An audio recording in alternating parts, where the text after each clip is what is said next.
A few years ago, my brother bought a gorgeous red Ferrari.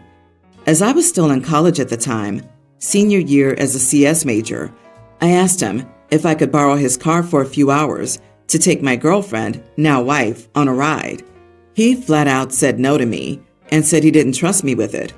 Skip to 4 years later, he eventually fell on hard times and sold his car. He now drives an SUV and regularly drives his daughter to and back from school. Around this time, maybe 2 to 3 months ago, I got myself a Porsche.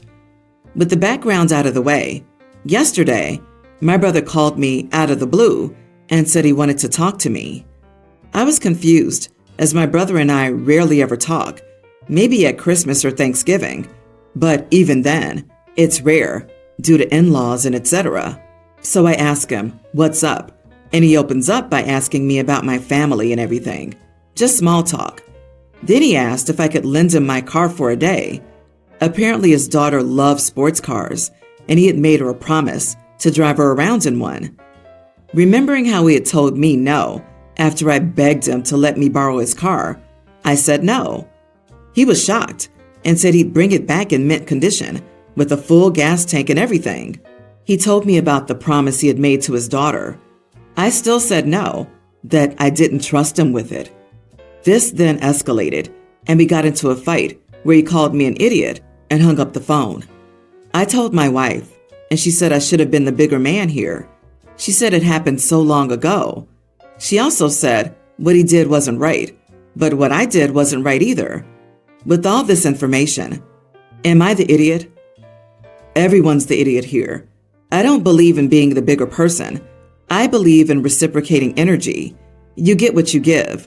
However, your niece had no involvement in your issue with your brother. This would have been an excellent opportunity to bond with her by offering her a ride. I'm closer to you are the idiot than everyone's the idiot here. If I read this right, the OP was 21 to 23 when he asked to take the Ferrari. I don't know anyone that would let a 21 to 23-year-old drive a Ferrari. This is a recipe for disaster. The risk is he would try to see what speed he could get. The brother's now likely in his 30s, and while the risk of wanting to speed is there, it's much lower than a 21 to 23-year-old. The risk is also lessened with the niece in the car. Agree, loaning a valuable high-powered sports car to an early 20s male with little experience in that sort of vehicle is a very different situation to loaning that same car to someone in their 30s with years of experience in not only driving but in high-performance vehicles. So the two questions are not the same. Refusing based entirely on, you wouldn't give me your Ferrari, is petty and an idiot decision. You are the idiot, OP. How long have you been wanting to do this? That's the only reason you bought the Porsche for. Karma always catches up. Why do you feel OP owes his niece something if he has no relationship with her father? Not the idiot. Parents really need to stop making promises to their kids that they can't keep. Don't promise something when you rely entirely on another person to make it happen. Your brother shouldn't have promised your niece anything before asking you first. Her disappointment is all on him. He has to have been the one to tell her you had the car and that you would let him borrow it. Also, what proof do you have that she knows anything about it? It's not just your brother wanting to drive a sports car and relive his glory days. Exactly. So niece loves sports cars, like the one her uncle happens to have? The guy they don't speak to or interact with, except during the holidays. I also wonder if the brother made up that his daughter even loves sports cars and he wants to drive one again and go fast. Oh, I think that's precisely what's up. He wants to drive the car and uses his kid as an excuse. I guess rather he has a date and no Ferrari. That's why offering to take his niece for a ride with OP is a great idea. It makes the brother look like an idiot if he declines something he claims his daughter wants to do. I, female 25, have been with my husband, 28, for 3 years. We got married 6 months ago. He has 2 brothers, both younger.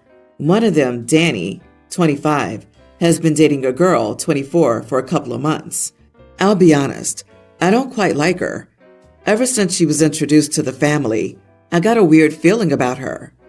My brother-in-law is usually very cheerful and happy, but he doesn't look like himself since he's been with her. And I've known him well since we were classmates in school. It's like she's draining him of all his happiness. The problem is that she's too jealous, and she doesn't like it at all when he and I are together. She's always trying to get his attention and getting him to be next to her all the time. Sometimes we're talking, and she comes and takes over the conversation. It's very annoying. The rest of the family's quite okay with her. My husband doesn't like her as much either, basically because I don't like her, and she's invited to most of our family gatherings. However, 2 weeks ago was my birthday. I spent my birthday just with my husband. We went to have dinner with my family on a different day to celebrate. So I picked the restaurant, one that everyone would like, and agreed to meet them when it was convenient. I invited my other brother-in-law, 20, and his boyfriend, 21, mother-in-law, father-in-law, and Danny, but not her. Danny asked me if she could come, but I said I already made the reservations and such, and he dropped it then. We posted photos on social media and such. Yesterday we had a family gathering. Nothing special happened. We just wanted to have lunch together. So she came and kind of ignored me, which isn't weird, since she tends to do that. But then she started telling me stuff, like I don't consider her family. Then she asked me if I had a nice birthday party. I said, yeah, it's very sad you couldn't come. We had the reservations and such. And she told me to quit it and stop acting like I like her when I'm always getting between her and her boyfriend, which isn't true. I told her that the restaurant didn't have any bigger tables, and that's all. But she continued arguing. Finally, mother-in-law told her to quit it too, but she just made a big deal out of it. Now my family's telling me I could have just invited her to avoid all this. Am I the idiot? So basically your question should be, am I the idiot because my sister-in-law keeps interfering while I'm trying to seduce my brother-in-law? Yes, you are. You are the idiot. I've never heard of a reservation for 7 people that couldn't accommodate 8. 7 people? What the heck kind of table only seats 7? 2 people, 4 people, 8 people. I'd understand that, but 7? You're delusional if you think anybody buys that. That's the flimsiest excuse I've ever heard. You are the idiot, OP, and a terrible liar. You're acting like a middle school bully. You come across as petty, self-centered, and like one of these girls who marries into a boy family and thrives on being the only female and center of attention, and gets jealous as soon as any of her brother-in-laws looks away for a moment, much less gets a partner of his own. I actually feel sorry for her. You're like the queen of the pick-me's. You know your brother-in-law better or deserve to have private time to talk to him at a family function. He's her partner, like your husband is yours. You don't get to monopolize other people's partners or get vengeful when they want to spend time with them. And that's what you did. You literally got vengeful and cut her out of a family occasion because you don't like her. And your only reason for not liking her seems to be that she takes attention away from you. Get therapy before you ruin all your brother-in-law's relationships. My birth mom died when I, 22 female, was 3. My dad remarried my stepmom, Layla, when I was 7, and they later had my half-sister, Lily, tween. Lily's been diagnosed with IED. Any little thing can make her explode. I honestly don't feel safe around her because of the things that she's done when angry, and I moved out at 18 because of her. Lily does go to counseling twice a week and takes meds, but it doesn't really help. Layla died 2 years ago, and my dad recently died as well. Since she doesn't work, my aunt has been staying with Lily at Dad and Layla's house, but she can't stay and will need to return to her own family out of state soon. My dad's side of the family and Layla's parents all live across or out of state. They agreed that they're willing to take Lily in, but are begging me to become her guardian or caretaker so that she isn't forced to leave her friends, school, and previous life behind after just losing her mom and dad. I've told them all that I'm sorry, but no, I'm not going to take in Lily and become her new guardian. I cannot handle that. I cannot meet her needs. I don't even know how to coordinate the services that Lily needs. I would have to drop out of school and likely find a different job to live close enough. I won't give up my life for Lily, and I shouldn't have to, no matter how much I love Layla and my dad. My aunt, uncle, and Layla's parents told me I was a cold and callous person and sister, and accused me of not caring and denying Lily the chance to keep some part of her old life after her parents died so young. So I know firsthand how much losing your parents young hurts, and I have nothing but sympathy for Lily for going through that as a child. However, that doesn't change the fact that I can't handle her. Leaving her school and friends behind will be hard, but she will not enter the system. Lily has family members willing to take her in and are better equipped to handle her condition than I am. But my aunt, uncle, and Layla's parents say that I lack any true empathy for my sister, and that while my dad and Layla didn't have a choice, I chose to leave Lily young as well. Am I the idiot? Not the idiot. If these people want to uproot their lives and move so that she can stay where her life is, they're welcome to do so. You've acknowledged that you aren't in a place to properly take care of her and live your life to the fullest. It's not your responsibility. There are other people to assist in taking care of her. And while it does suck, you're not being callous and uncaring. You are, in fact, putting her needs ahead of her wants. I'm sorry for your loss, and I'm sorry that you're going through this difficult time with the rest of her family. At 22, I could barely take care of myself. I was still learning to become an adult, and there was no way I could manage raising a teenager, even one who wasn't dealing with mental illness. This is a big and important job, and it should be done by someone with enough adulthood under their belt to handle it properly. Honestly, this girl might actually need professional caregivers. She deserves better care. A little backstory. I, 29 female, have been with Eric, 32 male, for about 12 years. When I met him, he had a daughter, Lisa, who was 3 at the time and is now a teen. Her mom left when she was only 1. I helped him raise her, and she started calling me mom when she was a preteen. We discussed it with Eric, and we agreed to explain to her that I was not her real mom, but that it didn't have to stop her from calling me mom. She understood and kept calling me mom. A little less than a year ago, Lisa's mom, Mary, reached out to Eric and asked to be back in her life, and he accepted under some conditions. She would start by visiting on weekends only, to not rush Lisa, and it had to be at our house. It always went well, so he then allowed her to take her on the weekends. All 3 of us eventually told her that Mary was her real mom. She took it well and was happy. Recently, after dropping Lisa off, Mary texted me and told me that since Lisa knew who her real mom was, I should make her stop calling me mom because it was confusing her. And because of that, she was calling her real mom by her name.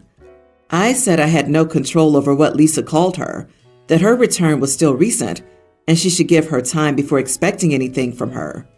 She said I was selfish and deliberately preventing her daughter from forming a real mom-daughter bond. I only replied that Lisa would start treating her like mom when she felt ready to, and that, once again, I wouldn't push her to do anything. I talked about it with Eric, and he told me that he understood both sides, as it probably wasn't easy for Mary either, especially seeing her daughter call another woman mom. I also confided in my mom, and she kind of said the same thing, and that it was costing me nothing to take a little step back and give them a chance to form a real mother-daughter bond. And now I'm torn, because I don't want to make Lisa stop calling me mom, but maybe it's selfish, and it could help Mary get closer to Lisa. Am I the idiot for not wanting to make her stop calling me mom? Not the idiot. This is not a decision for anyone to make, except for Lisa. Look at what Mary is doing. Mary doesn't want to be the bad guy and tell Lisa to stop calling you mom. She wants you to do her dirty work. Then it looks like you're rejecting Lisa. How messed up is that? Tell Mary you will not tell Lisa to stop calling you mom. You will not participate in having a mother figure reject her twice. The first time is when Mary disappeared. Petty me would be tempted to reply, sure, I'll tell Lisa that you don't want me to be her mom anymore, and watch the panic set in. OP raised Lisa for most of her life, so I think she has the right to call her mom. Mary's acting like Lisa's a toddler with no agency in this situation. Lisa is a teen. She's not confused. She knows who OP is, and she knows who Mary is. She's choosing to call OP mom and Mary by her first name because she understands the situation perfectly. Right? It might be important to remind Mary that she may be the bio mom, but OP's the one who did the mom work for years, and nothing will erase that from Lisa's mind. Even if Lisa stops calling OP mom, Mary will not gain the kind of bond that comes from that. I can understand Lisa being hurt, seeing her daughter calling someone else mom, but there's nothing to be done about it except move on and focus on having a good relationship with Mary moving forward. That past won't change. Mary left her child, and OP stepped up. Well said. She dares to vanish for a decade and return and demand to be called mom? Screw that. OP, stand firm on this. This woman has been absent for over 10 years. She's a birth giver, not a mom. Also, your SO should be on your side too. What does he mean by, it's hard for a mother to watch someone else be called mom? You are her mom, in every way except biology. So my 25 female parents are very Christian and very conservative. However, I stopped attending church as soon as I could, as did my brother, Sebastian, 27. They were upset, but understood, and we still maintained a great relationship until my brother came out. He's gay and wanted to bring his boyfriend home to meet the family for the holidays. Instead of accepting him, as we thought they would, my parents rejected him outright. They eventually disowned him outright, wrote him out of the will, and banned him from the house. I had very limited contact with them after that, and my brother went no contact. Duh. So flash forward to 2 years ago. My brother gets married, yay, and he reaches out to my parents in an attempt to mend the relationship. He invited them to his wedding, hoping to change their mind and rekindle the relationship. They curtly declined. Flash forward again to the September before last. My then boyfriend, now fiance Jake, 25, proposes, and we start planning the wedding. The topic of guests came up, and I decided not to invite my parents because they refused to go to Sebastian's wedding. I also knew that having my parents and Sebastian in the same space for an extended time would cause problems, most likely instigated by my parents. We sent out invitations, and someone on my side of the family, most likely an aunt, told my parents. They got really angry with me, but they couldn't do much once I blocked them. So now my relatives are all saying that I should invite them, that whatever they did in the past, they're still my parents and deserve to see their daughter get married. Am I the idiot for not inviting them? The wedding is next month, so I still have time if I'm in the wrong. Not the idiot. I love the idea that whatever they did in the past, they're still your parents. Where the heck was that when they disowned their child? You did the right thing, and tell anyone who tells you otherwise to kick rocks. It's always funny to me when people get a taste of their own medicine and they are shocked by it. Yep, you're simply living out the example they set. If you disagree with someone else's choices, you cut them off out of love so they can see their wrongs and potentially right them. Simple explanation. With all due respect, my parents don't deserve to see me get married because they refuse to see their son get married. They allowed the hate they have in their hearts to destroy their own family. As a result, neither of their children wants anything to do with them, and they have nobody to blame but themselves. And since you've decided to defend their behavior, please know that you're no longer welcome at my wedding or in my life moving forward. Well written. The outside family likes to think they have a pony in this race. They don't. It's between your parents, your brother, and you. I would have done the same. Be prepared for some families not to attend to show solidarity with your parents, though. Unfortunately, or maybe fortunately, situations like this show people's true colors. Best of luck and congrats.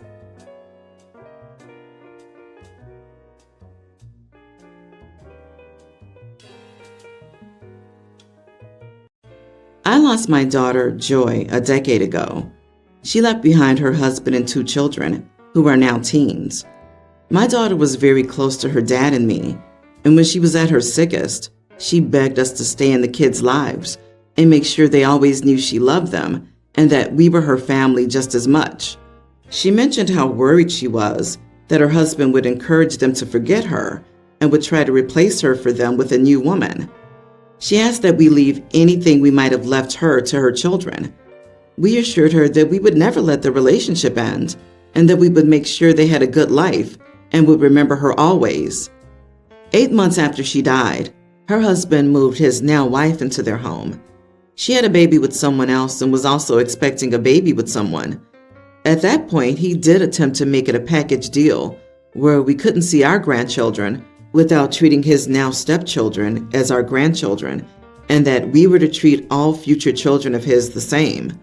Otherwise, we would need to be cut out to give our grandchildren a chance to form new family bonds without interference from us, and they deserved the chance to have another mother and only see the new children as true siblings. Their lawyer told them we would have a case to get grandparents visitation. We also sought advice on if we were denied access, if we could obtain that. We were told that given our close relationship with the children, getting access through the courts would be easy. This led to us getting minimal access, but it was all that was needed because our grandchildren were glad to see us and their aunts, uncles, and cousins. In the last few years, my former son-in-law has found himself estranged from his own family, and his wife's family is also no longer in the picture. And he has 6 children, not counting my grandchildren, in his home, with no family or support outside of him and his wife. Now that my grandchildren are teenagers, they want to spend more time with us, and their lives have benefited. We admittedly spoil them more than some would like because of the circumstances, but they are wonderful children. Their father recently confronted me about his other children and how they have no extended family and suffer seeing their siblings being spoiled. He also said we had already come between our grandchildren and their siblings because they're not close and have never asked for their siblings to be a part of the extended family they have. He told me I owe it to his children to step in and give them love and some of the same spoiling. I told him I didn't owe his children anything and that I would never forgive him for what he had attempted to do before. He told me I was cold-hearted and callous. Part of me wonders if he's right, because the children are innocent. And even though I've never considered them family, they're still young and have nothing to do with my former son-in-law's actions. Am I the idiot? Not the idiot, but who the heck moves in with their girlfriend 8 months after their wife dies? And more so, with one baby and pregnant with another baby that wasn't his? Like, what? I feel bad for all the kids, because it sounds like their parents are awful. But that's not your problem, OP. My dad had his next wife picked within months. Turns out, he had her over to clean the house while my sister and I were at work, all while my mom was dying in the other room. I'll never comprehend how someone can just jump into a new relationship so quickly, as if the death of their spouse was nothing more than a breakup. People can be truly awful. I'm sure your grandkids are happy they have your support. You don't owe your ex-son-in-law anything. He was the one that decided to have more kids, and he never should have tried to force his new kids on you. It's not your fault. All the rest of the family is estranged from them. You would think Daddy Dearest would stop and realize that if he and his wife are estranged from his family and her family, he and his wife are the problem. They must be real nightmares. No wonder he's estranged from his family. They can't stand him either. With your daughter being so concerned that he would attempt to replace her in her children's eyes and push for them to forget her, then I can only imagine what could have happened to make her feel like that. No, it isn't the new children's fault. You aren't actively trying to hurt them. You're taking care of your grandchildren. They aren't your grandchildren. The couple is estranged from both sides of their family, and there's probably a lot more to that. I'm getting vibes of entitlement from this dude, and he, nor his second wife and subsequent children, aren't your responsibility. You are keeping your promises to your daughter. My husband and I, 34, both have decently large families. On occasion, I'll host family get-togethers for everyone to catch up on things, drink, or just hang out. I'm in charge of cooking dinner for everyone, and sometimes my family will help with the cooking. There were 2 different times at a get-together when I didn't recognize someone there, and my husband wouldn't either. Even my mom or aunt didn't know who they were. Finally, I found out it was just a distant cousin of mine.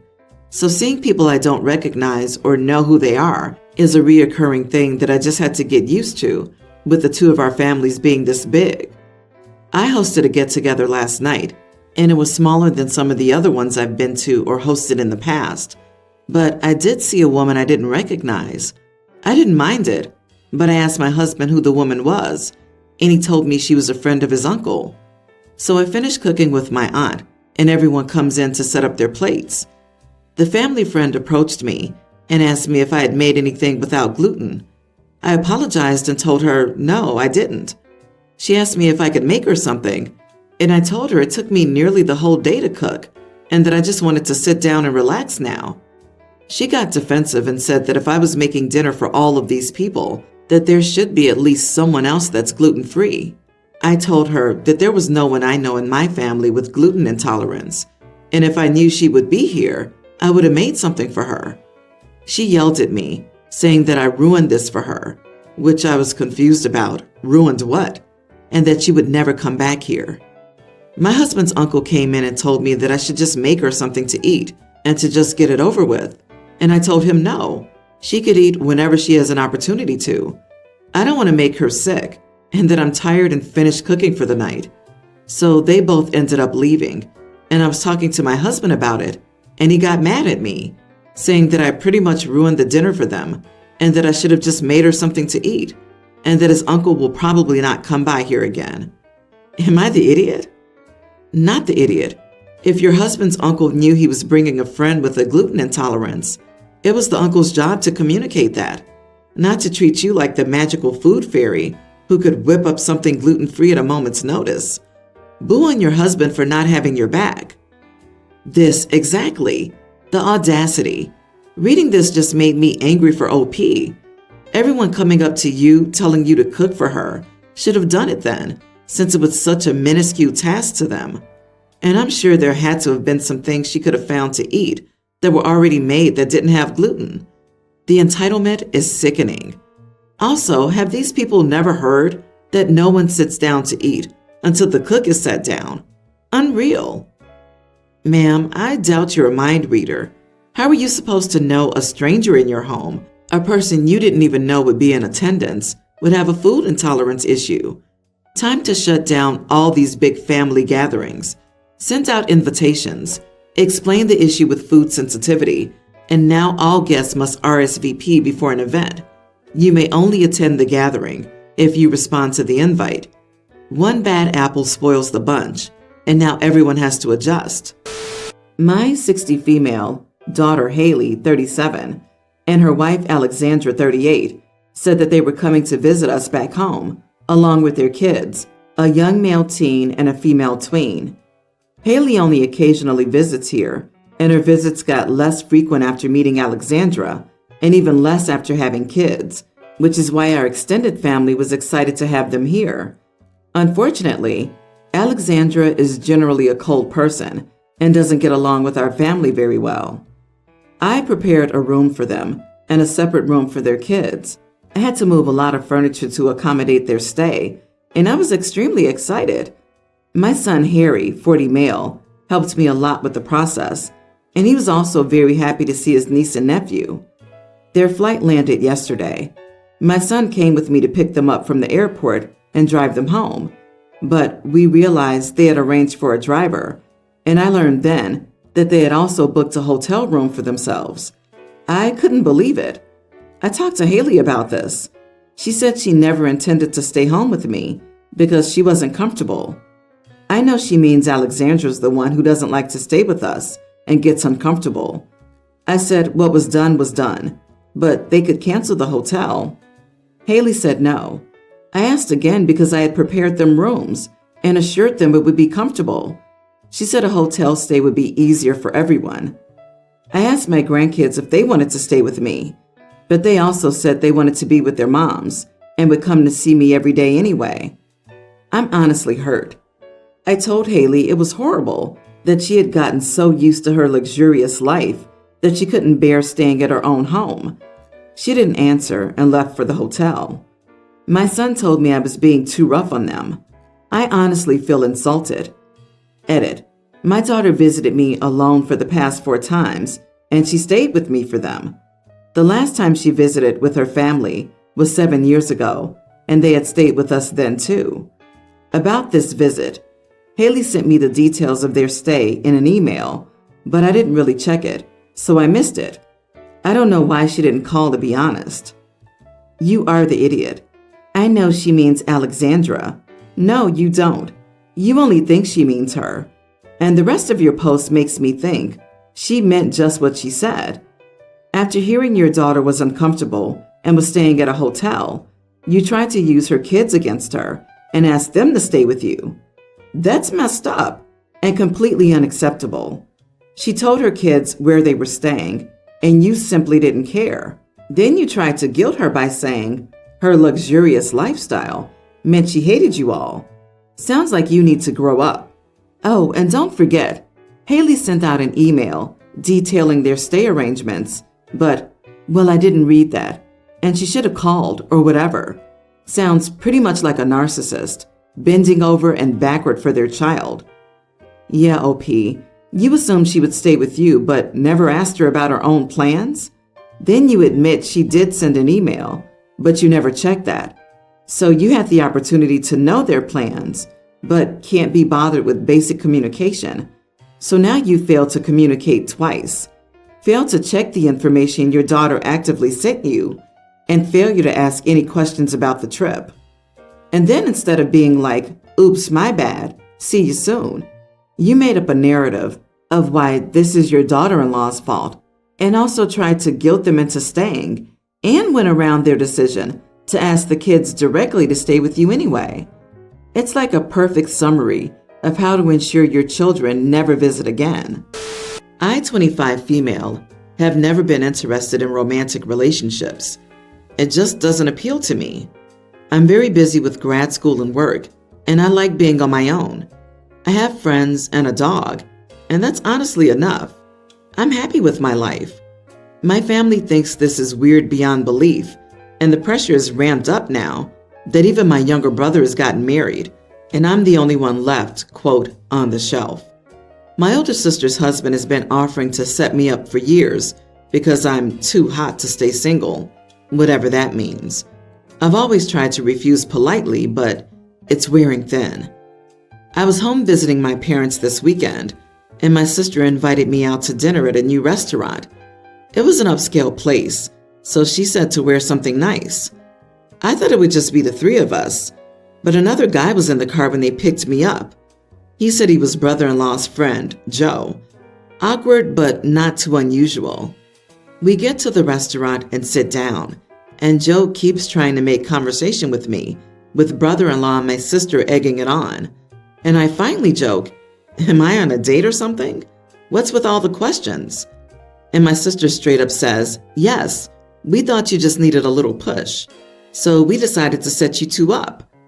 I asked Joe if he knew about this, and he admitted that brother-in-law told him he wanted to set him up on a blind date, but that he was glad.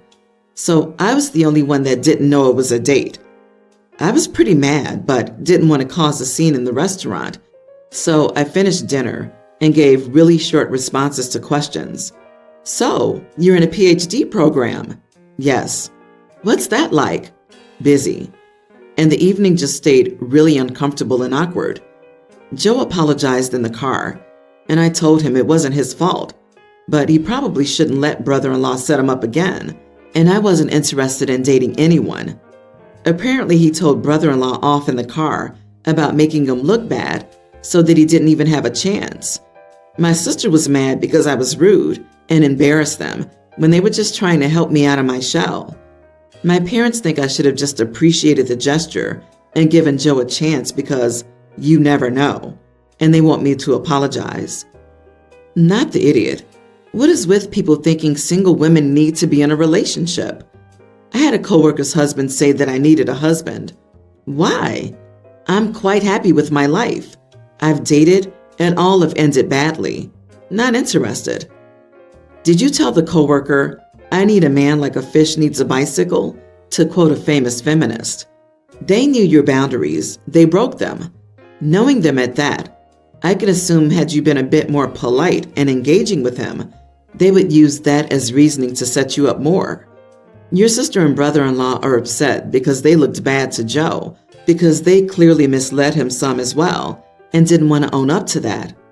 OP, this may be a shocker to your relatives, but dating is supposed to be a consensual activity. Consensual dating? What a concept! But seriously, going on a blind date is bad enough, but having one set up for you as a surprise?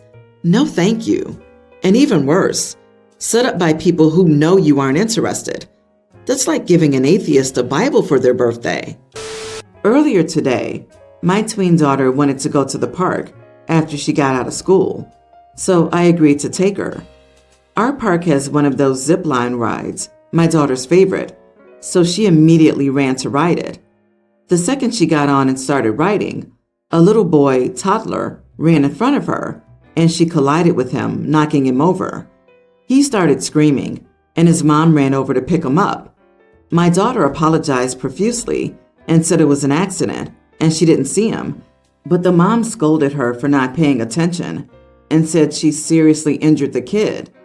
My daughter started crying, and I felt like the mom was being too aggressive, especially saying that the kid was seriously injured since he didn't have a scratch on him. So I stepped in and told the woman not to yell at my kid over a simple accident. She said I'm a lazy mom for not teaching my kid to pay better attention, and my daughter's too big to be playing on the playground as it is. Those words triggered something in me, and I lost my temper. I called her a witch for talking to a child like that over an accident and said that this wouldn't have happened if she'd been watching her toddler more carefully. She stormed off, and I took my daughter home immediately. She cried the whole drive, and when we got home, she went to her room.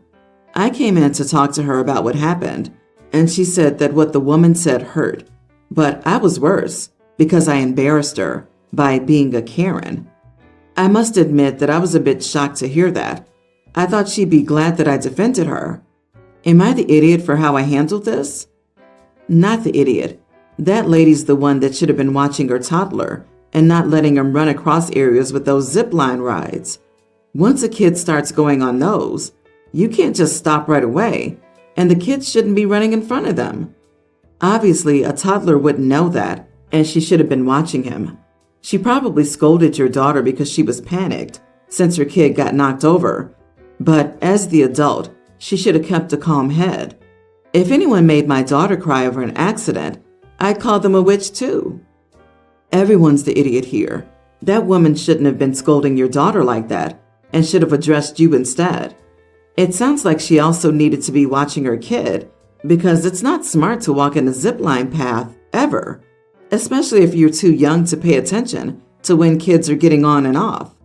But you escalated this way beyond what it needed to be. Your anger is valid, and it's valid to model standing up for yourself to your daughter.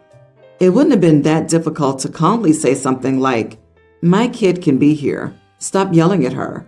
It would have gotten the point across, and then just walked away.